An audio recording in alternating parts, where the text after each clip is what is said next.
What's up, you guys? Sean Ross Sapp, Fightful.com. It is November 3rd, 2021. This is your post AEW show for Dynamite, November 3rd. Don't forget, check out Not the List and Ya Boy today. I had Shug Dunkerton on the show. It was one of the best shows I've ever done. It was awesome. We talked about the Jericho Cruise. We talked about MLW releases and signings. We talked about ROH because this guy has some unique experience with this. He's booked multiple times a weekend, and the free agent market's about to get flooded. Check out this show we did today in place of Listen Ya Boy. It is worth it. Also, please subscribe to FightfulSelect.com. I'll tell you more about that in a bit. But right now, what you can do, you can leave a thumbs up. You can subscribe. And we have a bit of a new way to send in Super Chats. Now, you can still send them on YouTube, but we do encourage you to use the Streamlabs link that we have in the bio, that we have pinned at the top of this chat. That helps us out a lot more. YouTube takes a pretty big cut. So go ahead, get your Super Chats in. You'll get your question or statement read on the air, like Greg Nelson, who says, I'll be at Full Gear Rampage the night before. Here's hoping we get to meet face-to-face.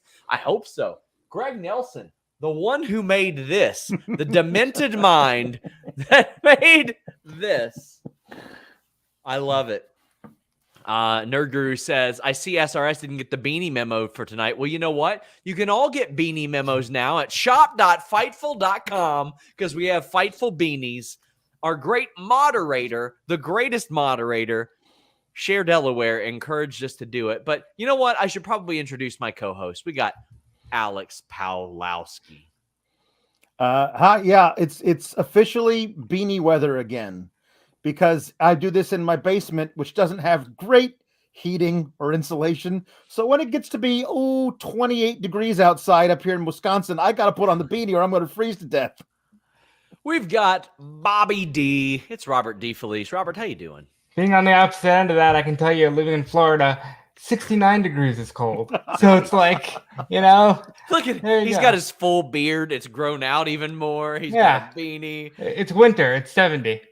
He's pulling out that Action Heat stuff that we used to promote on here that has like the heated gloves and everything. Yeah. Oh my gosh. Guys, again, donate a super chat if you're just popping in. We do have a Streamlabs link up at the top. They will all be collected by our great moderator, Luis, who is putting them in the back end, and we greatly appreciate it.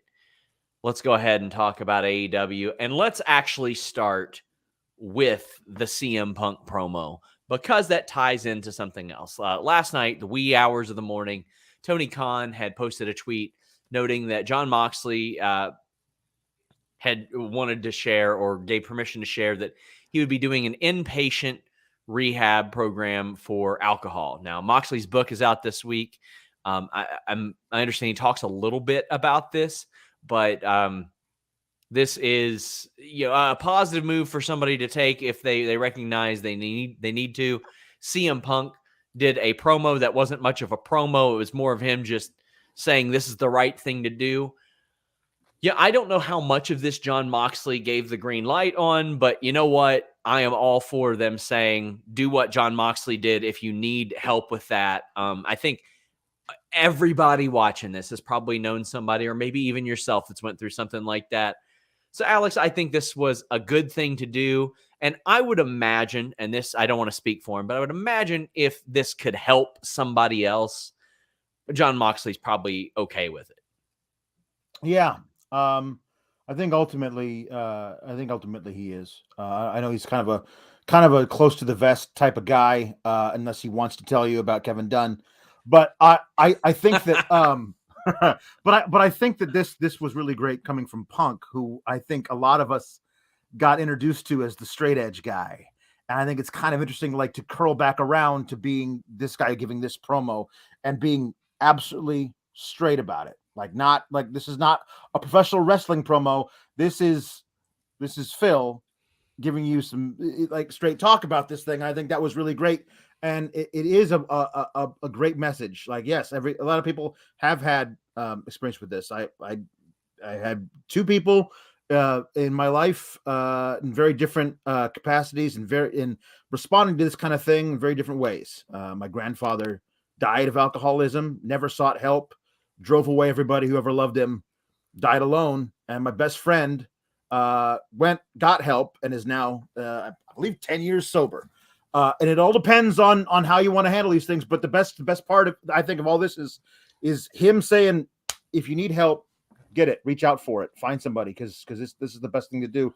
And I agree with him when he said that I'm goddamn proud of Jon Moxley for doing this. Robert. Yeah, absolutely proud of Jon Moxley.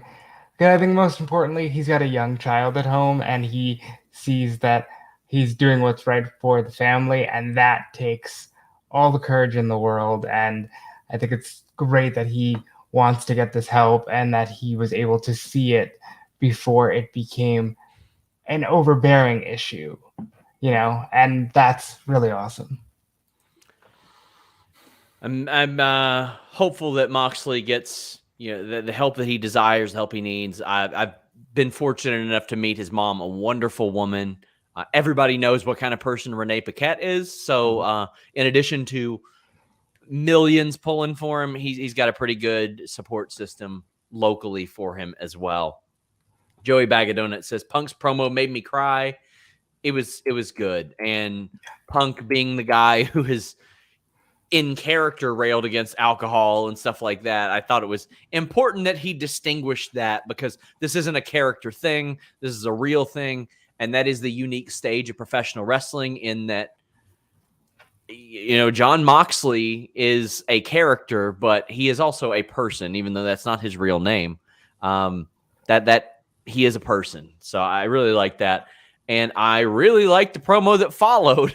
CM Punk was like, you know what? I was going to do this tournament. I wanted to be in this tournament. And unfortunately, I'm not, because Eddie Kingston thinks that he's something that he's not, and he's not here right now. So how about this? I'm going to whip his ass Friday. Boy, Robert, this sure is a make good for moving a pay-per-view out of St. Louis. Yeah, this is great. And CM Punk is on another level. Like, he reminds me of The Rock when The Rock came back in 2011, where you just go, oh, he's just on another level for everybody there. CM Punk, he's so real in everything he does that it all becomes so much more believable than when Kenny Omega says something, or the Young Bucks. Like, CM Punk is just so good, and I can't wait to see him try to kick Eddie Kingston's ass. I love this. I loved it. It's simple, effective, didn't take forever. Josh Hernandez says that wasn't Punk. Phil Brooks was talking to us. Felt like Phil Brooks was talking to us through the whole thing, too. These promos are not rocket science, Alex. It isn't. No. Like, he didn't have to look at the camera and go, Eddie Kingston, bitch. Yeah. At the end of it, like, it was, I want to fight you because you pissed me off. And the thing I low-key liked the most about it was him thinking, I don't know what kind of weird made-up beef you think we had years ago, but that doesn't exist, man.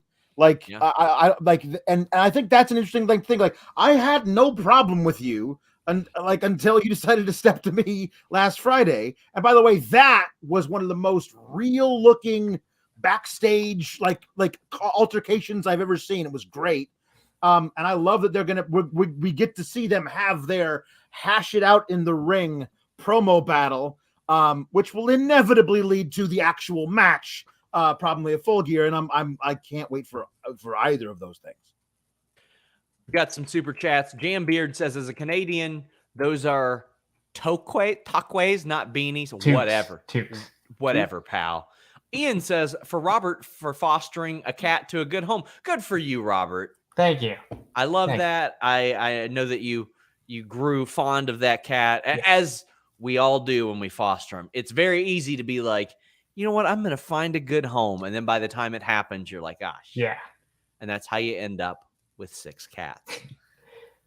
Valab says, respectfully, I'll stick with super chats on YouTube until I get my issues with Streamlabs sorted out. Hey, either one. I'm just saying, we do encourage you to donate on Streamlabs if possible. But if you want to stick to YouTube, you're more than welcome to. It just helps us more on Streamlabs. Gregory Nelson, actually, we read that one. Phil Felice says, this isn't about AEW, but Alex, did you get to see Tony D'Angelo on WWE's The Bump? No, I haven't been able to catch it yet because I was doing stuff when it was on. I'll have to watch it later. But that is the only way you'll ever get me to watch The Bump, is if you put my hero, Tony D'Angelo, on it. Nerd Guru says this segment should have gotten the Jericho segment time slot because let's be honest, I'd rather listen to Punk do a keynote speech than Dan Lambert at all. And Luis has in the notes, oh, we'll get to that. Well, let's get to it now. Let's get to it now. I'm ready to talk about it now. Listen, I love a lot of the ingredients involved in this. I am a big Ethan Page fan. You know what?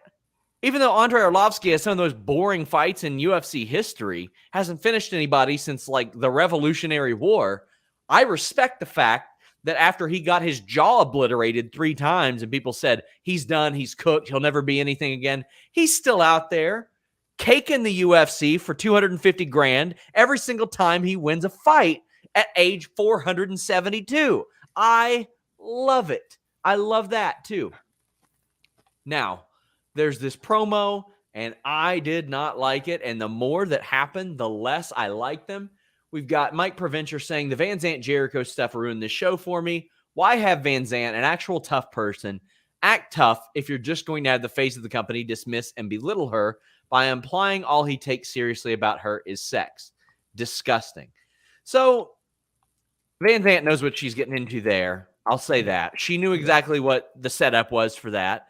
She knew that. She was okay with it. I'm sure. As soon as she said it, I could take on all 5 of you at once. I knew exactly where it was going because why wouldn't it? That was less to me than a lot of the other stuff that we've seen. The maybe you can put it on your OnlyFans. Like, who could possibly give a shit? Like, who could possibly give a shit about that? Brent Lockman says, someone get Van Zant into training school ASAP. She's a star in the making. So that's quite possible, but I do think people should pump the brakes on it a bit. This has been said for like 5 years at this point. Ever since she popped up, Alex has heard this since 2016 because he's been on these podcasts for as long, and it hasn't happened yet. It's just now getting this far. So far, we have seen her cut half a promo and not wrestle at all, and a lot of people are like, she's the second coming. Rampage Jackson wasn't. Tito Ortiz wasn't. Cain Velasquez wasn't. Like, it isn't that simple. It's easier when you're from MMA, but it's not easy. I'd have to see how she transitions there. So far, I think she's done fine. Nino says, I respectfully disagree with you, Sean. I love the Inner Circle segment. Well, now you're blocked. How about that? Just kidding. I know I've covered a lot of ground here in a little amount of time, and I'm going to keep covering more ground because I want this to be all-encompassing. They picked Junior Dos Santos, who was promising in his first wrestling match. Andrade Arlovski, which is fascinating because he is under UFC contract. That doesn't usually happen. And they picked Dan Lambert because, duh. Of course they are. Yeah. You got to pick Dan Lambert. That's what all this is for, Alex. The floor is yours. So the whole point of this is for Dan Lambert to tap out in the walls of Jericho. Yes. That's the whole point of this. That's every bit of this was that. And that, I think, ultimately is my problem with this because of my own personal proclivities. I've never liked the Dan Lambert stuff from the very beginning. But when it comes down to all of this jackassery from this guy, for now it feels like months, has been to get over an act that's already over with everybody else and an act that I personally loathe. Like, you're making me choose to root for Dan Lambert or Chris Jericho. Like, that's not something I want. Like, I don't want any of that. But the thing that you said about how Paige Van Zandt probably like sign off on all this, yeah, sure, she totally can. The problem is that it's not just her she's signing off on it on. Like, the whole idea of like, this is your company, you put, as you said, the face of the company, the first champion, the biggest star, biggest ready-made star they had when they started this company. You have them come out here and basically do low-hanging fruit slut jokes.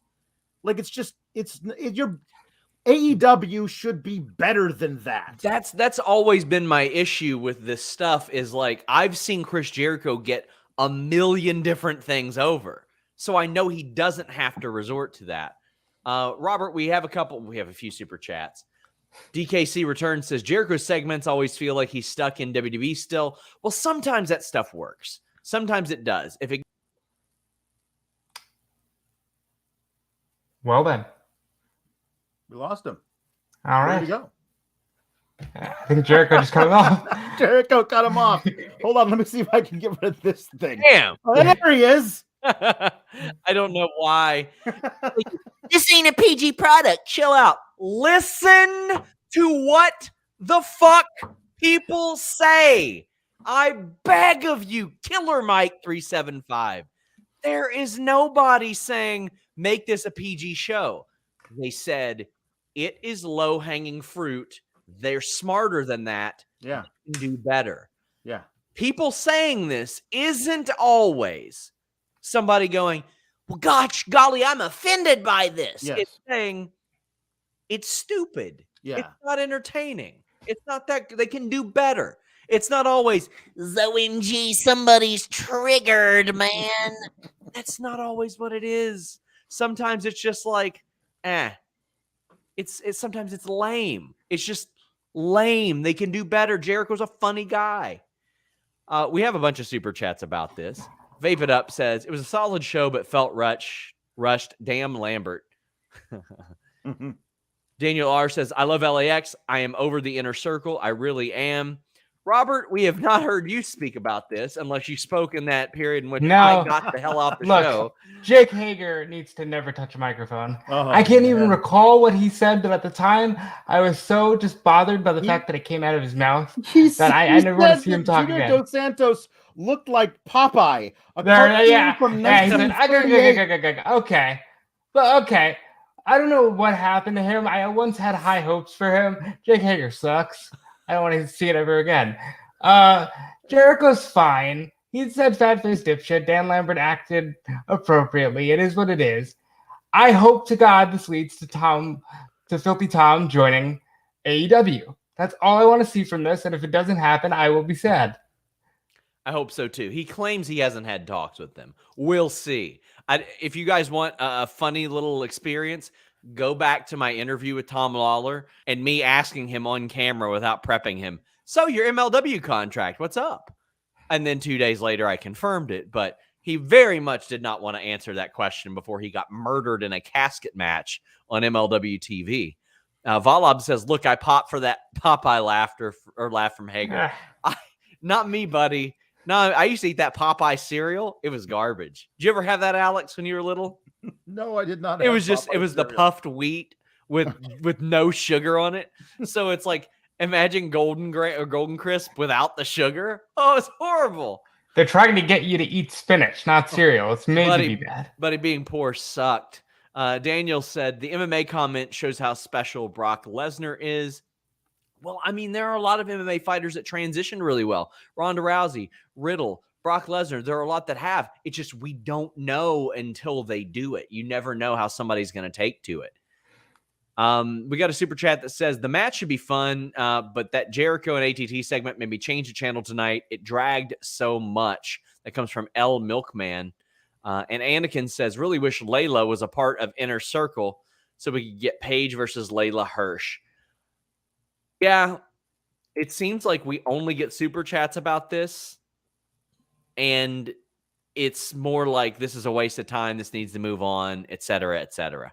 Also, for some reason, Maggie has never tried cereal. What the hell, Maggie? Jonathan says, we got 2 different balls promo. No one's offended, just really bored. It is like when it's really put in perspective about all the balls and the sticks and the gay jokes and the slut jokes. It's like, come on, man. And it's like, I want to say the common denominator is Jericho, but he has met his match in Daniel Lambert. Let me tell you, buddy. Yeah. I like Dan Lambert. Ortiz saying in Spanish, you kiss your mother with that mouth, to Paige Van Sant. And then Sammy going, he called you a bitch. Yeah, that Like, was it's just dumb. Like, I don't know. It's just, I don't know. There are spots where that stuff can work, but I don't think that is much better than bitch. So, like, these are very talented people. Do better. David Ruckman said Jim Cornette did not attempt the MMA wrestling crossover with Dan the Beast Severn, so we get Lambert and his folks in 21. Also, LOL Hager. I don't think Cornette wanted to do that with Severn. He was just sort of slapped in there, but yeah, I get your point. And I have seen a lot of good Dan Lambert stuff. I loved his stuff in Impact. I really, really liked it. Glennie says promo was rough, but I may be the only one who likes this program. It's a great way of getting 7 AEW stars on TV. Crowd loves Jericho and despises Dan. And also, I mean, I understand the value of some of this. You are building to Dan Lambert getting his ass whipped and these guys hitting the bricks. That's what they're building up to. That's the formula for Dan Lambert everywhere he goes. Not to let you all in on a secret, but this has happened like 3 times. And it's usually an effective one. And if Van Zant, Arlovsky, Dos Santos come back, they are recurring characters. Right. Yeah. I guess my whole thing is that Dan Lambert succeeds at being universally hated by the audience. And so whoever gets one up on Dan Lambert is going to get all kinds of cheered and become really popular. I mean, I don't like the guy. I don't like the act, but apparently everyone already loves Chris Jericho. You're not going to add anything to that by having him be the guy that beats Lambert. Like, I hope it's not him. I hope it's one of the members of Proud and Powerful or Sammy that gets something over on Dan, because at least they'll be elevated by it. You could be doing this with a different act, getting the rub of being the people to shut up Dan Lambert, and then it might actually get you somewhere. But that's my own personal thing. Drew says, I've been okay with ATT and Inner Circle for the entirety of this, but tonight I was really not a fan of them attacking Van Zant like that. She did great. I'd like to see how she is in the ring. Me too, but we got to actually see her in the ring. I think it'd be a smart move if you're ever to do it on a taped Rampage. That way you can either hide the flaws or scrap it all together if it's bad. As far as them attacking, I mean, within the promo, she went after them pretty viciously first. She said, I could beat all of you up. And they say, you want to have sex with us? Well, I mean, the way in which it was said was very clearly a setup. She left herself, as she said, wide open. Oh, I thought they were going to do that one. I thought they were going to go, oh, your schedule's wide open. What else you got that's wide open, sister? Like, I thought it was just so obvious that they were going that direction. I was like, you didn't need that. You didn't need to do that. It's funnier when you say what they didn't say. Oh, man. Good God. Where are we? Daniel R. says, what does Walter think of this Inner Circle feud? I do not like this feud. This old man Chris Jericho. I will chop him and he will explode into dust. I do not like this Dan Lambert. He's a big loudmouth. I like Ethan Page, though. I would like to wrestle him one day. Phil says, don't you think these segments are on the talent? TK isn't writing their promos. No. Buddy, by now he should be. If I had seen the ones that hit, oh boy. Car Guy says, loved how Page set them up. I knew it was coming. I wasn't disappointed. I love sophomoric humor, though. So, yeah, I do, too. It's fine. It's just they're running it back too much. Yes. When it starts with the lowest hanging fruit and it just hovers there and it's one every promo, it's like, man, I just don't find those jokes that they've made that funny. I find a lot of jokes like that funny, but not the ones that they've made. Sorry. Jay says, I think it's leading to Jericho and Masvidal, quite possibly. That's true. They didn't announce Masvidal, even though Masvidal's need Jericho every single time. Yeah. Jambeard says, until Van Zant shows she can be as good as Ronda, at the least, I'll hold off on gushing over her being fantastic. That's a high bar, buddy. Yeah. Ronda Rousey was very special in pro wrestling. And look, to name some of the people you did, Rampage and Tito Ortiz did not come out with the verbal chops that Paige has, though. Tito Ortiz said, why are you here? Oh, I don't know. I'm just here. That was his TNA promo. So Paige Van Zant's already leaps and bounds ahead of them. Yes. Beard says, Alex, what does Tony D'Angelo think of Louis Dangore's really bad Twitter takes and bad wrestling ideas? By the way, we're going to talk about that segment next. The man who will beat Hangman Page in Norfolk for the title, MJF. What did you think of that idea? Or what did Tony D'Angelo think?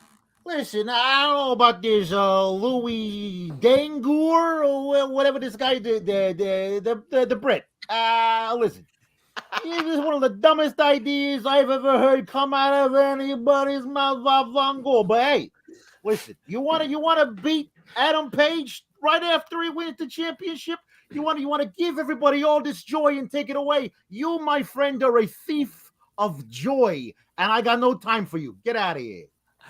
Brent says, am I crazy or is it just Jericho where their creativity has this issue?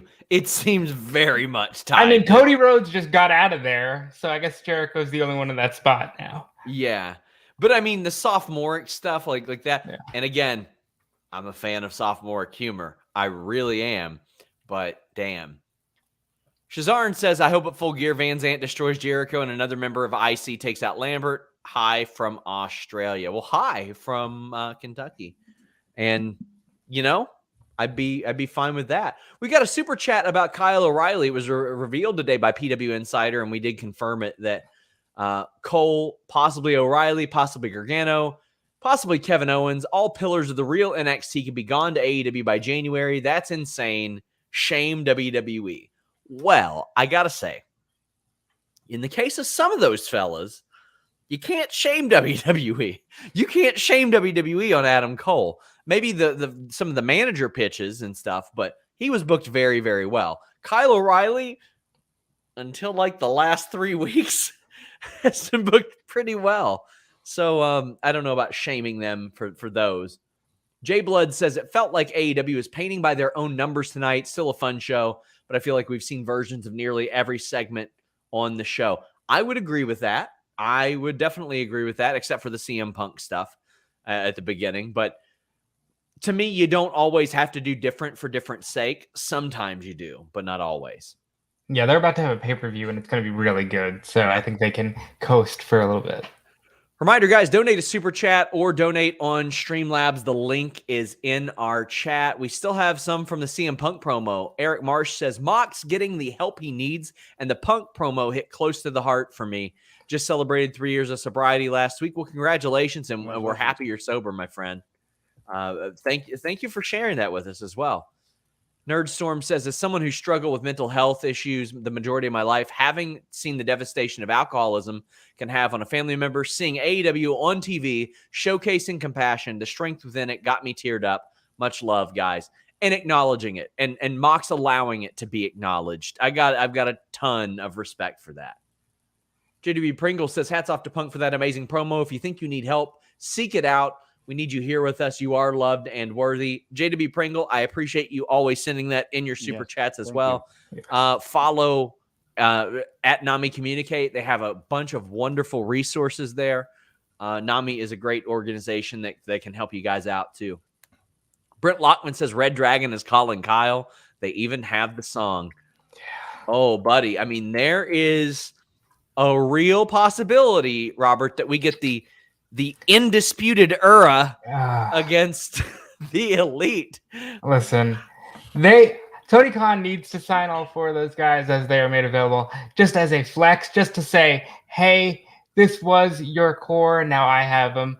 And Kyle O'Reilly is can't miss. Bobby Fish is there. That's a tag team waiting to happen. Red Dragon, Lucha Bros, Red Dragon, FTR. There's so much that could happen there that needs to happen, and I want to see it.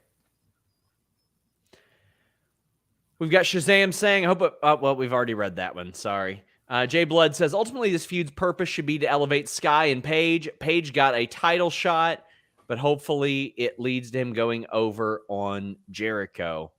I would hope so, but I doubt it. I doubt it. Zach Barber said that Paige is already a better promo than Ronda. That is true. Yeah. And giving honestly, her the credit on that one.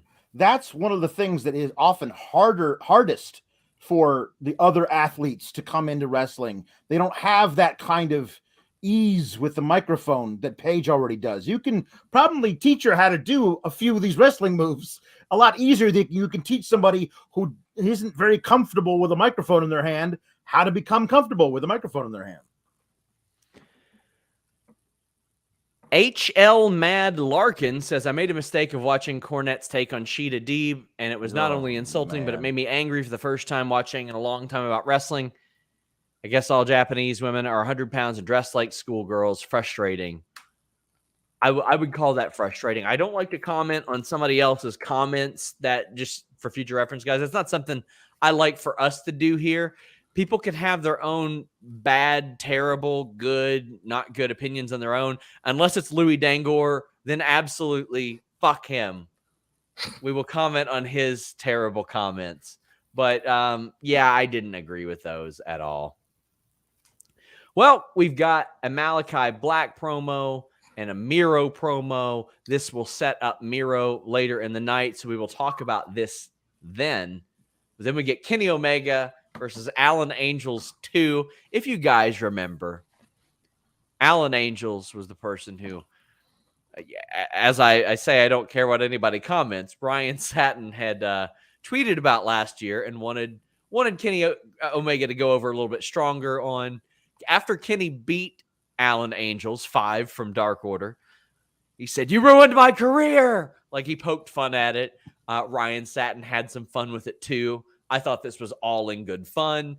Kenny Omega wrestling on TV. I'm not going to complain about that, Robert. This was a good win. It was effective. It did what it should. And most importantly, he beat him with the V-trigger. And a lot of people say, why does he hit 20 of those and never win? Well, now he's won with one, so now you can't complain. Yeah, I think for me that the thing, the concern, the fake concern a year and a half ago was overblown. About like, oh, Kenny can't even beat this guy. Like, then they signed him, and I said, okay, that's great. And then the thing about it for me is, it would have been nice to, like, if you're going to wind up telling this story eventually with Angels versus Omega over and over again every so often, maybe make Alan Angels a guy who's not 14 and 19. Maybe he's 19 and 14.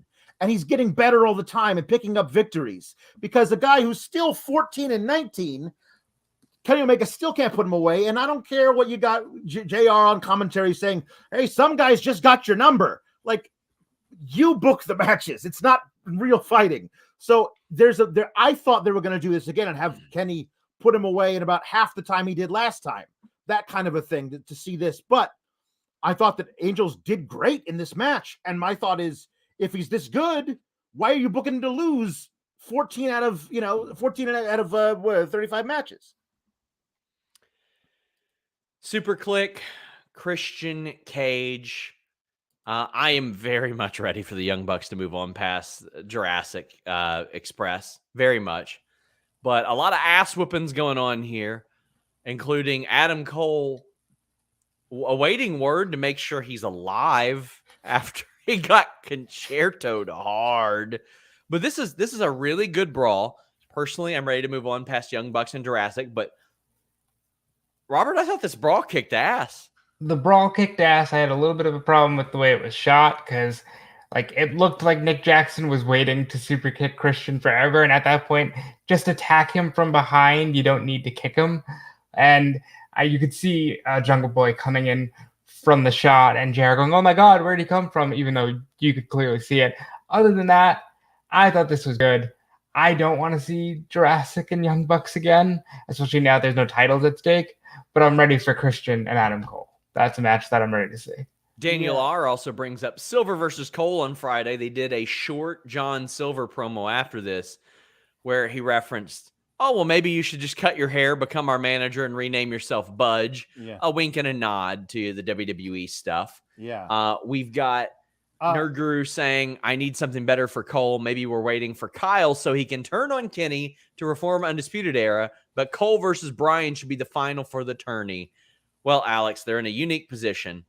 I do want you to talk about the Silver thing and this brawl, but they obviously don't want to be beating Adam Cole.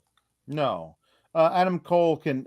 I think I've said it on. It was probably on the one we did when you weren't here, Sean. But I think there's a very very short list of who should be the first person to be Adam Cole. Like it's like maybe 3 or 4 guys. Christian's not on that list. So I think if they're building to a Christian versus Adam Cole match, it'll be a great match because Christian is a wonderful worker at this point, knows exactly who he is, and is great at putting over guys like that. And Cole's fantastic, but Cole wins that match. Maybe I'm old school.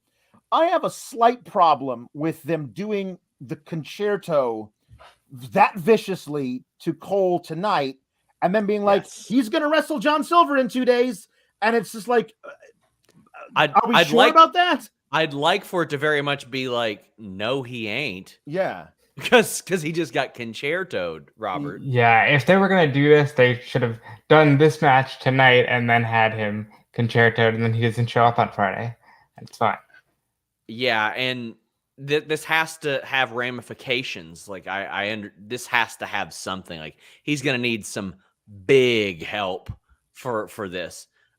Jane Beard says, Sean, remember on Monday you talked about how Dark is more canon for AEW than Main Event is for WWE? Now BTE is more canon than the Main Event.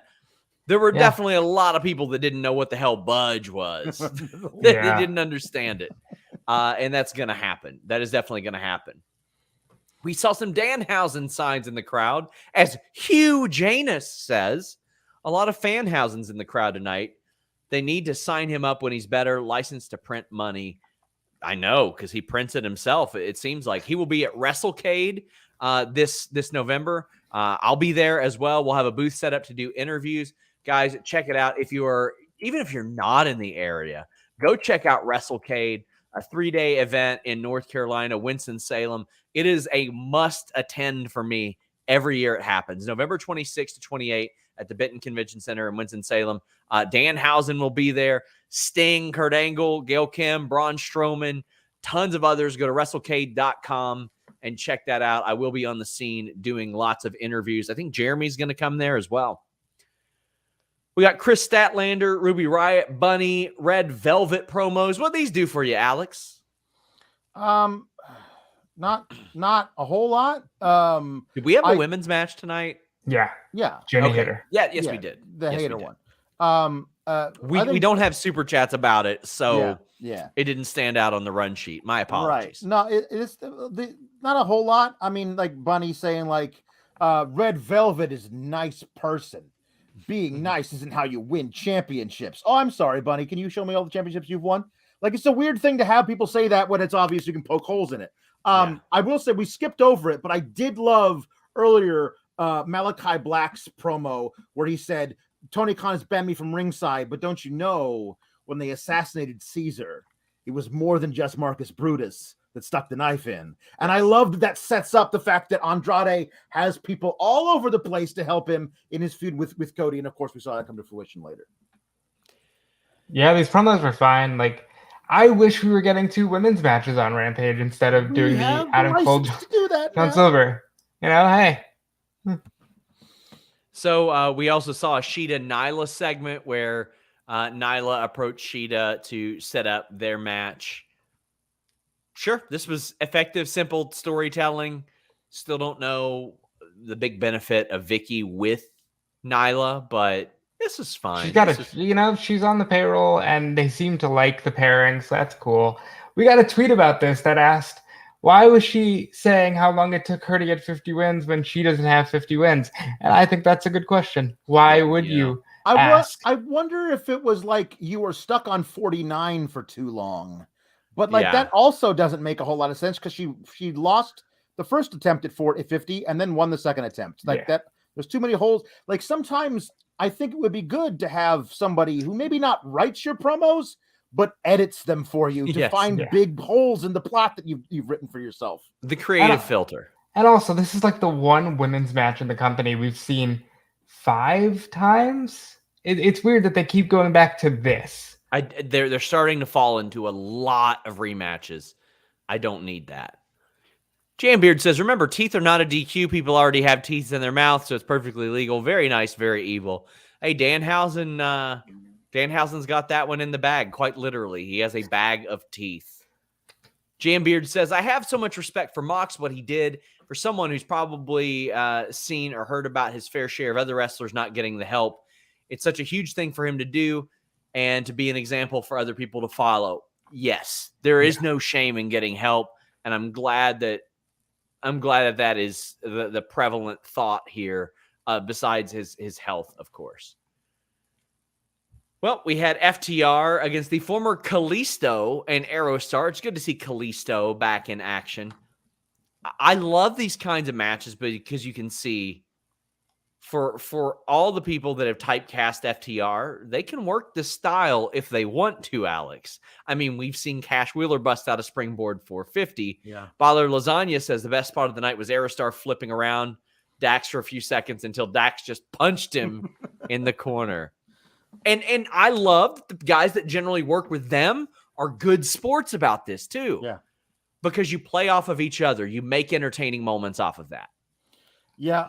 One of the guys that I thought in the cruiserweights in the WWE style that got hampered the most by just do the same 5 spots.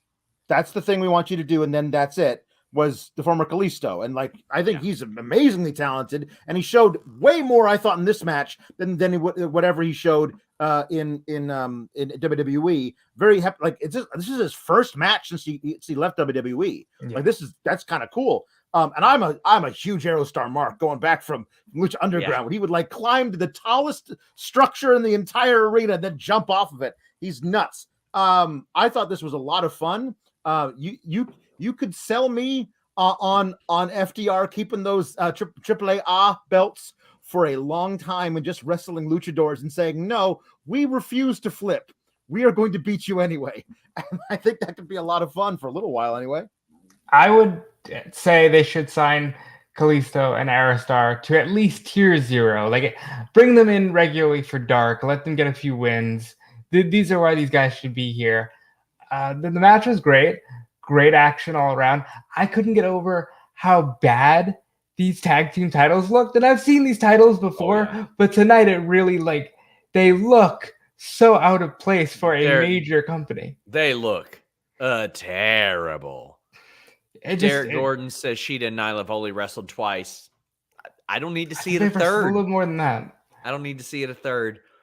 Kim C says, fanning myself with the thought of Red Dragon versus FTR and Lucha Brothers. Yes. Me too. I mean, do I think Bobby Fish's best days are behind him? Yes. But do I still want to see this? Yes. Jose says, Malachi's promo representing Caesar correlates with the first promo Jake Roberts cut on Cody as well. What a great shout, Jose. So true. I come not to praise Caesar, but to bury him. Like that. Oh, I miss Jake Roberts on AEW. He was great. Jose, that is a great shout. Yeah. We mentioned earlier, MJF came out. He cut a promo on Darby, and he said that the fans relate more to Darby, and they can't relate to him because he reminds them of everybody more successful. And I love that Darby's just like taking it, 6 minutes. And then MJF goes, I could beat you with a headlock takeover. And Darby goes, you son of a bitch! And gets up. You've gone too far. It's so good for MJF to just throw that in there. Like, he is legitimately the best all-around character in wrestling today, and I love him for it. So Darby is saying, you know what? I'm not gonna fly off the handle. I'm not gonna run and attack you and assault you in this match. But in this segment, MJF got his ass whipped, but MJF proved his own point. MJF said, you can't keep your composure. You can't stay calm. And what happened? Yeah. Darby did exactly what MJF said that he was going to do before he did it. And boy, did he do it in pretty awesome fashion. That somersault into the barricade, that fella in the wheelchair getting a front row seat as somebody tries to guard him. It was so rad. This was a simple, fun segment to set up their match at Full Gear. MJF doing MJF things, Darby not being the talking force, being the physical force. I the thing I loved, the early part of the promo by MJF was really great. Like, because like all these new faces showing up, taking people's spots, but you and I, we're not worried, are we? Because we know we're pillars. AEW needs us. Like it's a weird thing. Like if all these people come in from the other place and start taking everybody's spots, and pretty soon it becomes the thing that all the detractors say, where it's just a bunch of WWE rejects. Like this is another version of that. But no, AEW needs their homegrown guys. We know where we're gonna be in 5 years. We know our place is safe because we know how great we are. But I'm better than you. Like that's all you do. You build up the whole company, you build up yourself and your opponent, and then boom, the heel stuff kicks in. I thought it was excellently delivered. It had a lot of substance and the perfect amount of flash. It was great. What'd you think, Robert? I thought the promo was great. Like I said, MJF is so good. Him saying that he and Darby are pillars, constantly putting over that they are the characters that are important, is what matters. But also, we've completely skipped over Sting apparently picking up Darby's friends from the gathering of the Juggalos and just sort of, hey guys, go get them. There was one guy wearing a mask who was, I don't know, he had to be in his 50s. He had a huge bald spot and overweight, was a security dude. And I just love the idea. NWO Sting. Yeah, trying to get Wardlow backstage, huffing and puffing with that mask on his face. It was great. Anakin says, did anyone else think the guy in the hoodie behind Darby was Sean Waltman? I didn't. No, but I would like to see Sean Waltman in a wrestling ring again. We've got some more super chats to read off here. Jay Ritchie says, what about FTR when the AEW titles feud with Proud and Powerful, then bring in and add Briscoe Brothers? Well, that sounds fun if it can happen. I would be completely fine with FTR winning the AEW tag titles. I don't think the Lucha Brothers need like a really long reign. Their moment was their moment. There hasn't been a lot of creative stuff there. I feel like there is more creativity to be done with FTR and Proud and Powerful, but at the same time, they can run Proud and Powerful versus Lucha Brothers. There's nothing stopping AEW from doing that. Yep. They do stuff like that all the time. FTR do deserve a longer reign with the belts. I do feel like there are some people who are just ready for a new team in there, and Proud and Powerful should be the ones. Because right now, Best Friends are on the shelf, and TH2 are kind of just there to give everybody else wins. Rimuru says, when Charlie Ramone was standing behind Darby with the bandana, I thought it was X-Pac for a second. So apparently we're stupid, and everybody else thought that. Kenshiro says, noted dangerous moves in wrestling, burning hammer, Gonzo bomb, headlock takeover. Yep. Damn right. You damn right. It'll shave years off your life, but I'll tell you what, it won't shave off your big nasty pubes, because you got to use Manscaped for that. Manscaped.com and the code Fightful. The holiday season is arriving, and I'm giving thanks to our friends at Manscaped. Do I tell my extended family that I have the Performance Package 4.0 from the global leaders in below-the-waist grooming? Not to mention, it includes a Lawnmower 4.0 trimmer to tame your bush and score brownie points with the in-laws. I don't know why the hell that was on the ad read. What? They know I don't read these beforehand. Why am I trying to score brownie points with the in-laws over my pubes? You don't know what other people are doing, Sean. It's Christmas.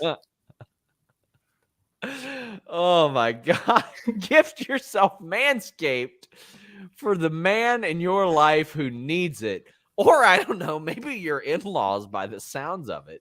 Join the 4 million men worldwide who trust Manscaped with 20% off free shipping with the code Fightful by going to manscaped.com. Why was that in the read? Why not? It says, do I tell my extended family that I have it? Not to mention, it scores. Why?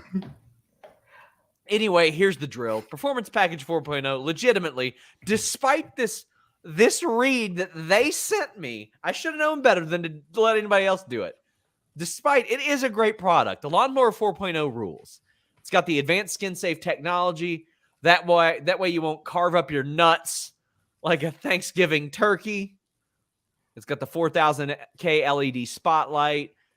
It's great. It's waterproof. It's also got the weed whacker. It's a nose and ear hair trimmer. It's got proprietary skin safe technology as well. Plus, they got liquid formulations. They got ball deodorant, crop reviver. Plus, when you get that performance package 4.0, it's got the boxers and the shed travel bag. They've also just got the refined body wash 2-in-1 shampoo plus conditioner. I mean, if you smell good, that will score you some brownie points. But let me tell you that I'm just so shook right now. But that performance package 4.0 is great. Use the lawnmower 4.0. It is wonderful. I'm shocked. I'm shocked and appalled. I don't know. I don't know why does that bother you so much? Brent Lockman says, greatest ad ever. Like, I don't know why my in-laws would have any clue about that situation. Jambeard says, SRS reading this like the teleprompter scene from Bruce Almighty. You read anything. I don't usually I just do my own, but they provided this and I said, you know what? Okay. What if instead of like, you'll score brownie points by having yourself groomed, what if it's you'll score brownie points by giving your mother-in-law a nice pubic groomer? Riot DR says, shout out to the Sultan of Sensual Segway, SRS. Buddy, I got Suge Dunkerton so good today. Noah Clark, thank you for the super chat, my friend. Oh, boy. Jambeard says, Alex, maybe that was Ralphus. It's possible. R.I.P. So it's not possible. He died. Jonathan Back says, Adam Cole died and he came back. Jonathan says, AEW could start mixing things up with 3 or 4-way matches, especially in the women's division. More spots to get stars, some TV matches. See, that's what Jericho was talking about. He was trying to book some 5-way matches. Yeah, there you go. That's what his comment was totally about. That was it. That was it. So he's the revolutionary. We're jerks. So there you go. Dr. Six Fingers Esquire says, I thought that was Arn for longer than I reasonably should have. That was it. That was a reference to the people behind MJF. 12 Loose Leaves says, in Darby's defense, I think he said something to the effect of, I'll be able to keep my composure then because I'll just kick your ass. Now, you're right. You're right. I continue to be a deaf dumbass. I legitimately do not remember that at all. Jamie Hayter versus Anna Jay. Jamie Hayter gets the win. I mean, eventually the numbers game has to take effect for the women. So I was okay with this. This match was just, it was okay. It had stakes, so I didn't know who was going to win it. I legitimately didn't know who was going to win. So that was fascinating. But this is all right, Alex. I mean, they don't always go in for like classic wrestling tropes. Sometimes they play against it. But I thought that Jamie winning this to make sure that Thunder Rosa had to go through the henchwoman of Britt Baker if she even hopes to continue in the tournament to eventually be an equal champion, and Britt hates Thunder Rosa. I thought that was kind of where they were going with this. And when there was the brawl afterwards where Thunder Rosa ran down to like help out, I think that's kind of where they're going with this. But yeah, I think this is going to be fun. Like there's a lot of really cool storylines within the tournament, which I always want.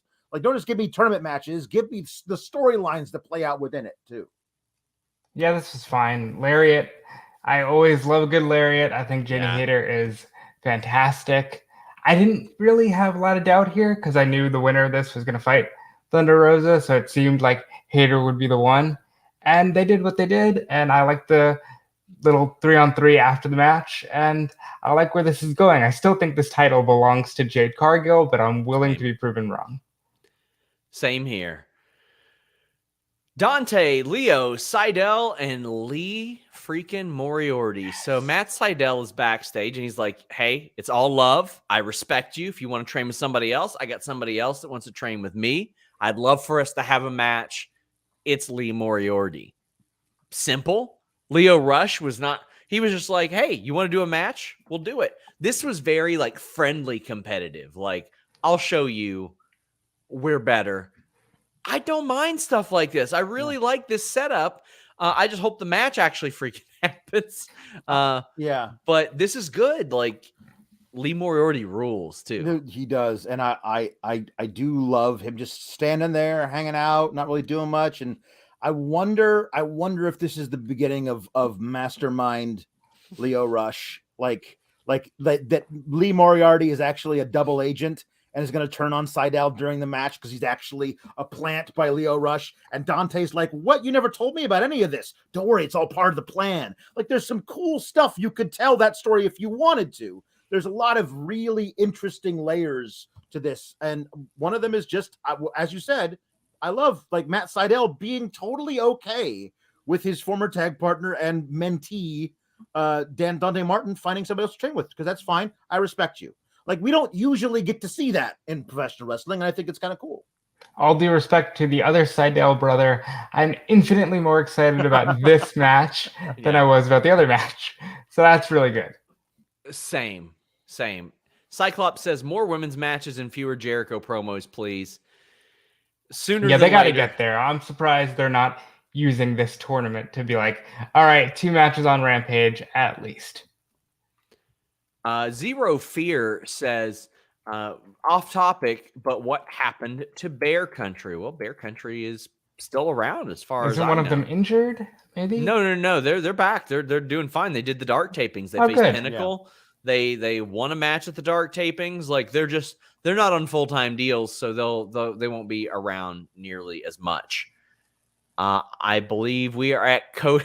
Well, we were at Cody and Andrade until Sean Blanford said, "Hello, father-in-law. How about those Braids winning the World Series? Also, my balls are smooth." Well, now hold on a minute. If you're going to sit here and tell me that is not a conversation that Andrade will have with Ric Flair, hold on. That's who this is for. You know what? I continue to be a dumbass because you were right. Cody versus Andrade. Now, I feel like they are leaning into, as they say, fuck finishes. But Cody didn't need to win this match. Nope. Andrade needed this win a lot more than Cody did. And FTR repaying Andrade, it's like, you got us these titles. You got us in this match. You picked us. We're going to do you a solid as well. I love that. Common sense. I scratch your back. You scratch mine. And Andrade wins after Cody gets hit with those plastic title belts. I think Seahawk said it was like a lunch tray. And I'm like, yeah, it's the exact item that you see people get cracked over the head with in movies where people go to prison and they say, make sure you beat up somebody on the first day. Yep. They always hit somebody with one of those lunch trays. Mm-hmm. And that's what they got hit with. Cody gets pinned.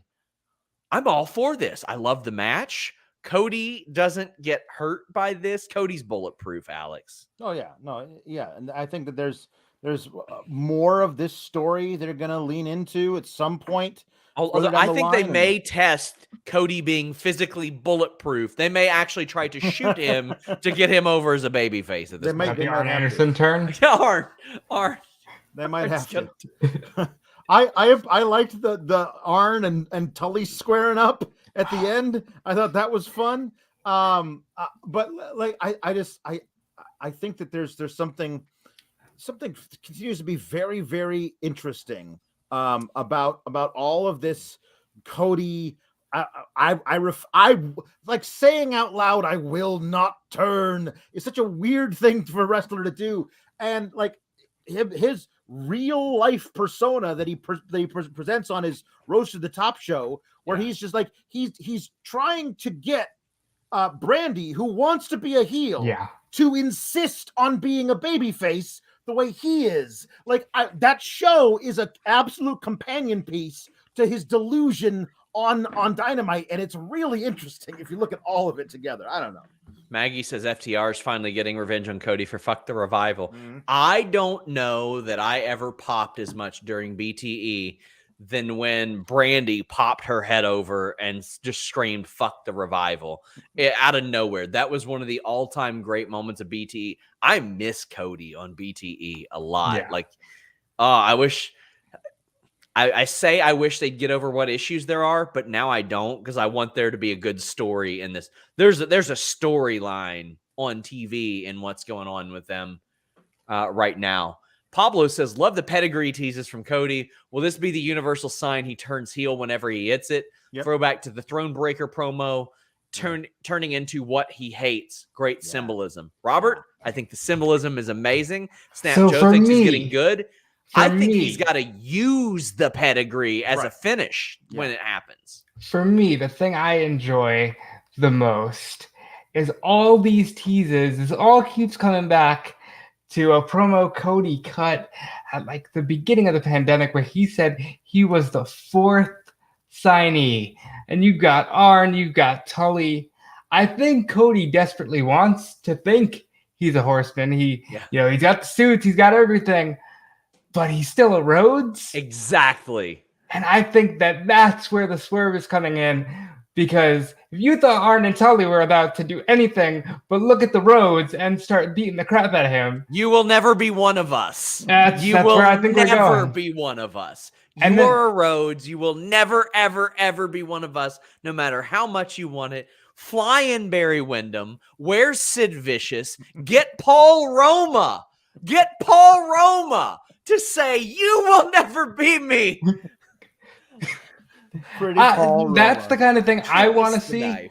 I'm hoping we get some version of that's also like Cody's just an island unto himself, and that's when he goes crazy and starts pedigreeing people because he has no other choice.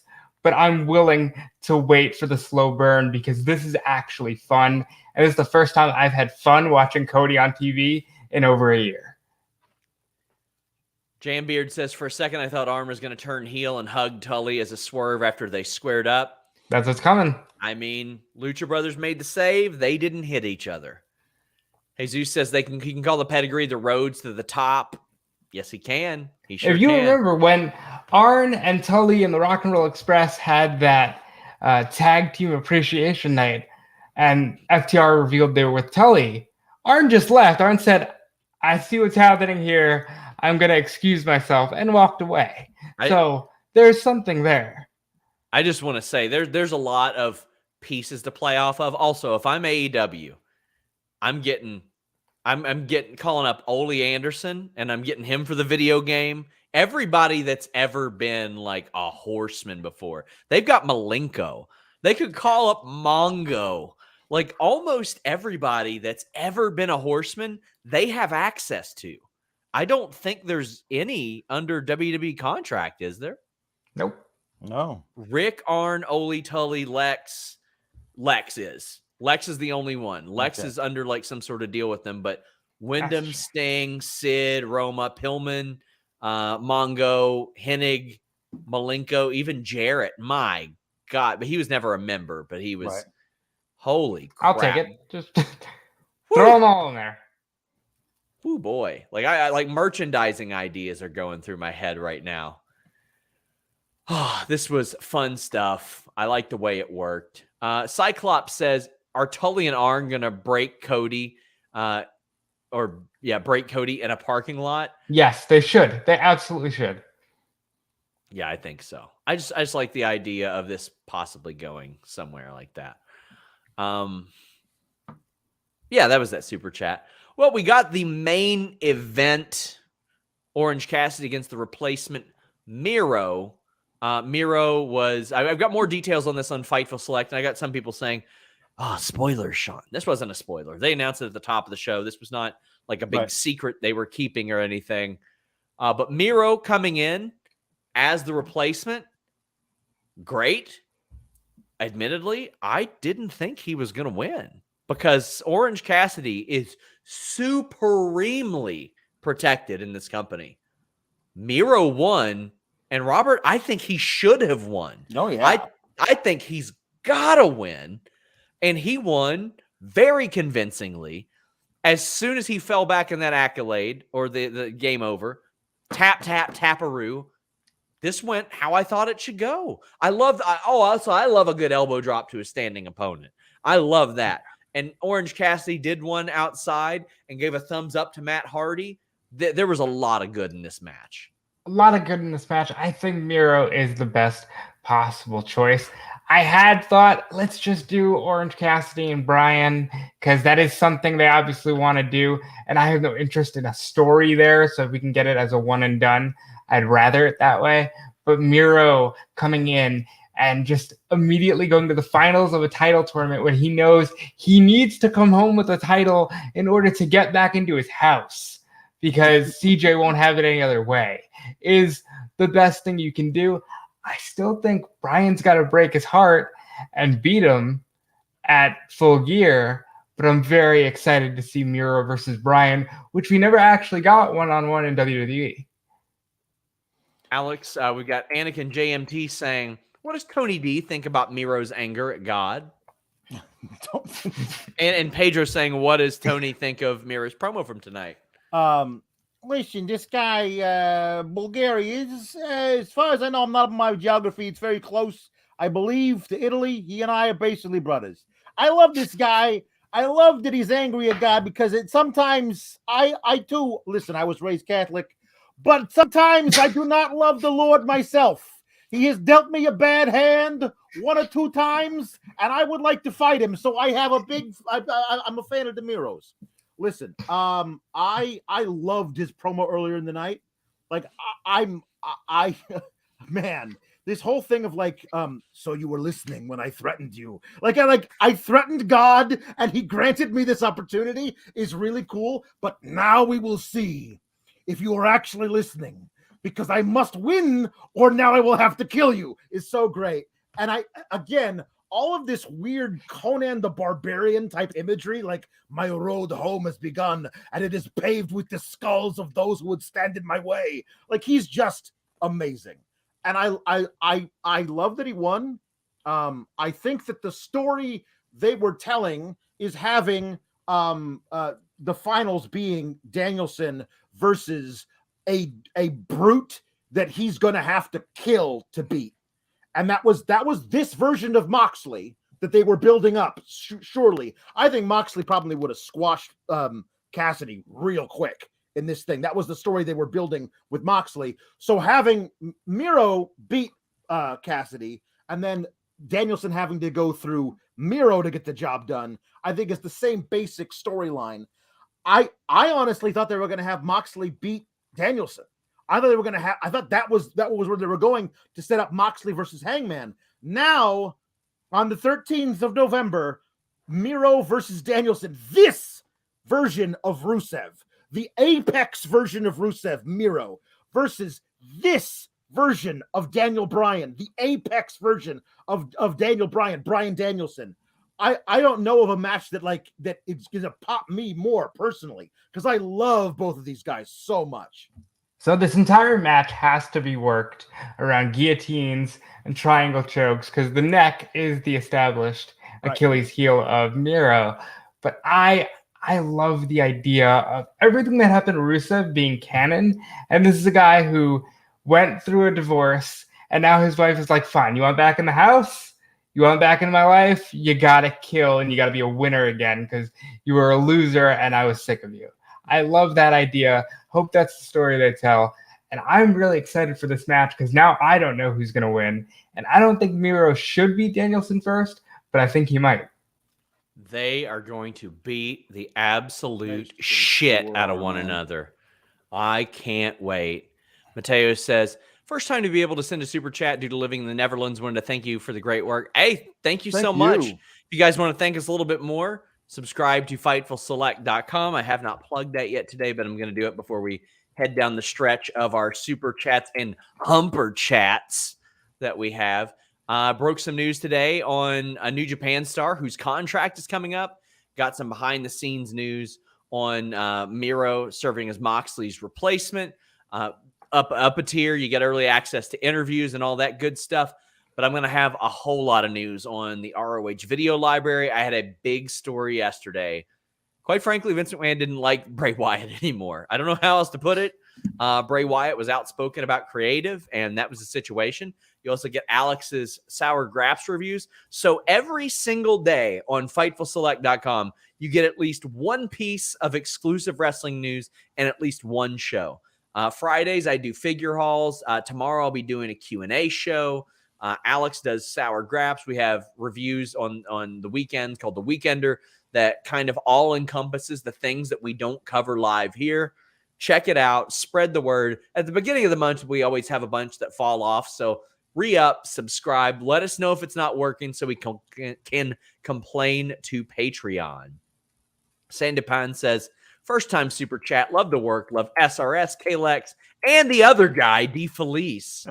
I'm good for that.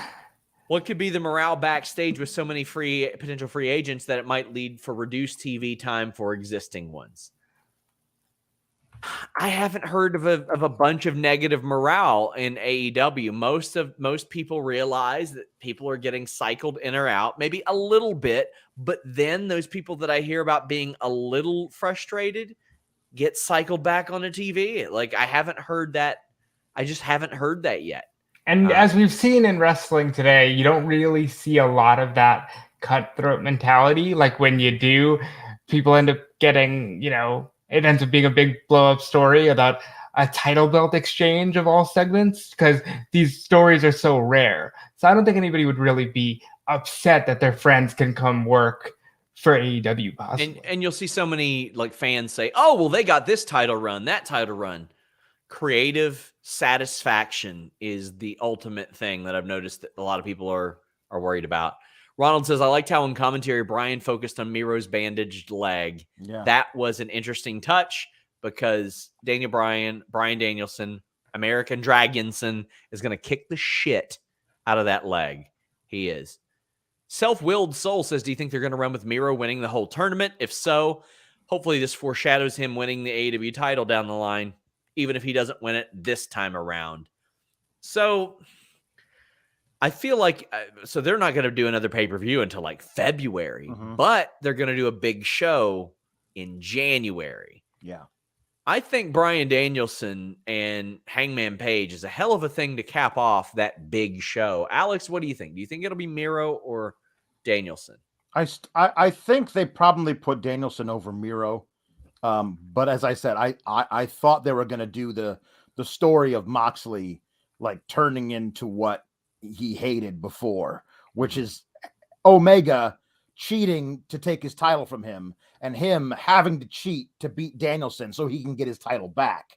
And they already set up a Hangman versus Moxley thing because Moxley was the last one knocked off the ladder in that thing to become the number one contender. I thought that was what they were going to do. But as it is now, I think they probably do Danielson over Miro.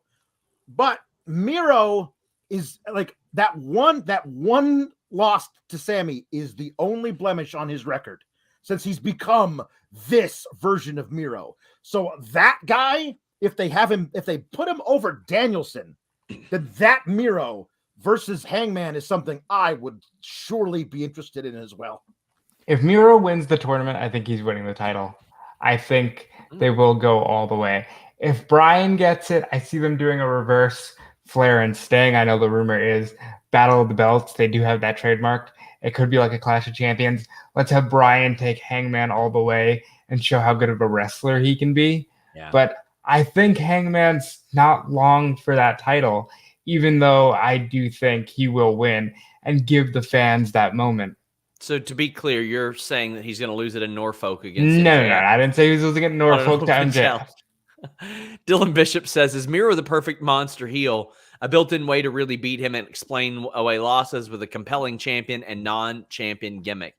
Yeah, I think he is. He's charismatic. He's likable and hateable and intimidating. He's good in the ring. He's a good promo. You believe what he does, and you want to watch him even after he loses. I think he is this. He is who we thought he was. Kyle Collins says, Danielson versus Miro is going to hump. I can't wait. I cannot wait. And Jambeard says, Miro is all the best promo in wrestling, hands down, and it's not close. It's God tier how amazing he is right now. Well, I believe he's the best 90-second promo in wrestling.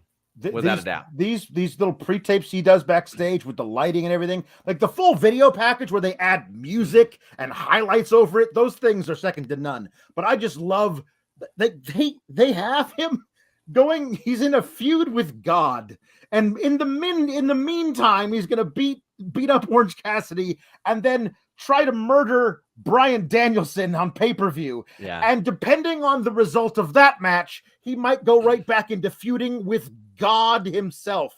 I love it. Alicia says the way you guys are pronouncing Norfolk is killing me. Sorry. And then our last chat from Daniel R says, want Punk and Danielson commentary night, which immediately makes me think I would love for it to set up like maybe neither one of them are challenging for the title around Double or Nothing. They're both on commentary, and that's the whole night. And they just get progressively more pissed off at each other. And that's what sets it up. And you close the show with them at the top of the stage, staring each other down. Like they're one-upping each other all night. Like little quips like, you did this, you took this much time off, I was forced out, et cetera, et cetera. And then the show closes with them at the top of the ramp, and you do that at Double or Nothing. And I think that'd be a hell of a match. Punk said years ago they are Sean and Brett, and I think they can live up to that. Yeah. Robert, tell the people where they can find you. You can find me everywhere on social media at DeFelice, including Twitch. Subscribe there. I might try to stream more on Saturdays. And you can find me every day writing news on Fightful.com. Alex, tell the people where they can find you. Of course, FightfulSelect.com. Listen, I need 200 of you to subscribe tonight. That's it. $5, 16 cents a day. Come on. You can find me on the Twitter at Alex Sour Graps. You can find me twice a week on twice a week on Fightful Selects talking about Raw and SmackDown. And then you can find me on this very YouTube channel every Tuesday talking about NXT and doing impressions of Tony D'Angelo like this one's requested. Yes. Tony D'Angelo talking about Tully and Arn. Listen, I've seen this reminds me of that one time we were at my little cousin's christening. And my Uncle Paulie and my Uncle Joey, they had a few too much to drink, and they squared up and were like, come on, guys, you're friends. What are you doing? You're related by marriage, 2 times removed. And please, could we just please think of the kids? She's wearing a nice white dress. Could we not do this here? You're in a church. Come on. Fugazi, what are you doing? Please subscribe to FightfulSelect.com. It would make me very happy. I'm going to post gaming fans, WWE gaming fans. How should I phrase this? Robert knows what I'm going to post, I believe. It's a very juicy story. Until next time, we're out.